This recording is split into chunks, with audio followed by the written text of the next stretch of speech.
Assalamualaikum warahmatullahi wabarakatuh. Nama saya Randy Alfian Zaki dari kelas BAI dengan NIM 2012-20256 akan menjelaskan tentang sumber daya organisasi nirlaba untuk memenuhi tugas mata kuliah manajemen pemasaran organisasi nirlaba. Baik, sebelum masuk ke materi sumber daya organisasi nirlaba, sedikit saya ulas. Secara umum pengertian organisasi nirlaba adalah organisasi non-profit yang tidak bertujuan mencari keuntungan finansial, melainkan untuk memajukan tujuan sosial, amal, pendidikan, keagamaan, atau budaya.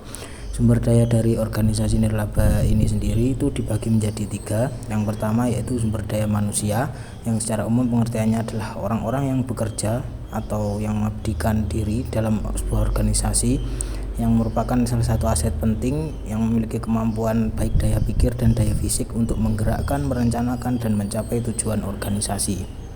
Kemudian yang kedua yaitu sumber daya finansial, yang secara umum pengertiannya adalah segala sesuatu yang berkaitan dengan uang dan keuangan, baik dalam bentuk uang tunai, aset, investasi, maupun dana dari berbagai sumber.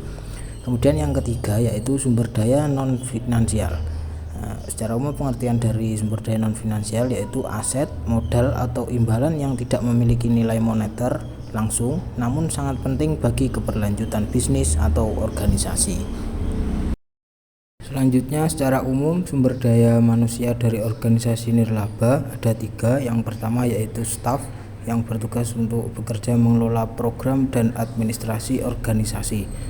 Dan yang kedua ada pengurus, yaitu yang bertugas menjaga arah organisasi sesuai dengan visi misi organisasi. Kemudian yang ketiga yaitu relawan. Jadi relawan adalah orang yang menyumbangkan tenaga, waktu, dan keterampilannya dalam menjalankan program-program yang dibuat oleh organisasi nirlaba.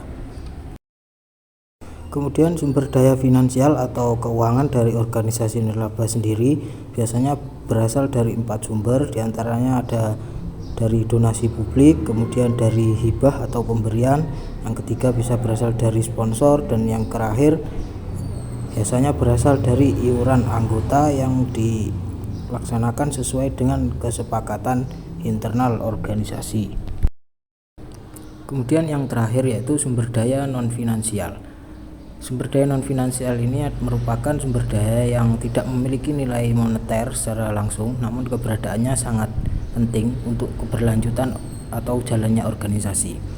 Hal ini dapat berupa yang pertama yaitu peralatan dan fasilitas seperti objek-objek fisik seperti kendaraan, alat teknologi seperti komputer, dan bangunan yang diperlukan untuk menjalankan operasional organisasi nirlaba.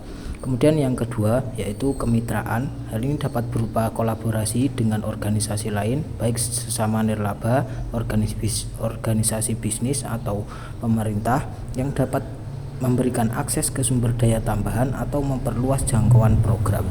Kemudian yang terakhir bentuk sumber daya non-finansial organisasi nirlaba yaitu berupa merek dan reputasi, di mana merek dan reputasi ini merupakan aset tak berwujud yang mencerminkan kepercayaan publik terhadap organisasi, yang salah satu fungsinya yaitu dapat membantu dalam menarik donasi dan juga relawan untuk bergabung ke dalam organisasi nirlaba untuk membantu jalannya program-program yang sudah dibuat oleh organisasi nirlaba itu sendiri. Mungkin sekian penjelasan dari apa yang saya ketahui tentang sumber daya organisasi nirlaba. Jika terdapat kekurangan dalam penjelasan saya mohon maaf yang sebesar-besarnya. Terima kasih. Assalamualaikum warahmatullahi wabarakatuh.